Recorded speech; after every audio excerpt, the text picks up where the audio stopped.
Hello guys, তো আজকে আমি বাঁধাকপির ঘন্ট করব মাছের মাথা দিয়ে। বানাতে তো অনেক টাইম লাগে, কিন্তু ভিডিওটা শর্টে দেখাবো। একটা বাঁধাকপি নিয়েছি, একটা টমেটো নিয়েছি, তো ওটাকে এখন কেটে নিব।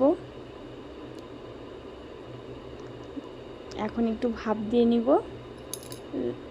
মাছের মাথাটাকে হালকা একটু ভেজে নিয়ে নামিয়ে রেখে, তো ফোড়ন দিলাম একটু জিরে, একটু শুকনো লঙ্কা আর দুটো এলাচি ছোট ছোট, 3-4টা কাঁচা লঙ্কা দিয়েছি। তো মাকে দেখতাম এভাবেই রান্না করতে, সেই জন্য আমিও ভাবলাম এইভাবেই করি মার মতন করে। তো এটাকে হালকা ভেজে নিয়ে, হলুদ লবণ দিয়ে ভেজে নিয়ে, তো কিছুক্ষণ ঢেকে ঢেকে ভাজতে হবে।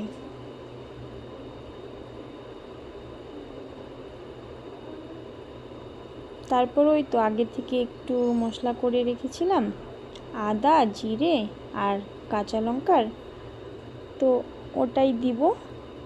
মশলাটা আপনাদের যার যতটা যেরকম ভালো লাগে, 2 চামচ, 3 চামচ, 4 চামচ, যার যেটা পছন্দ সেটা দিয়ে দেবে। তো আমি তো 4-5 চামচ দিয়েছি।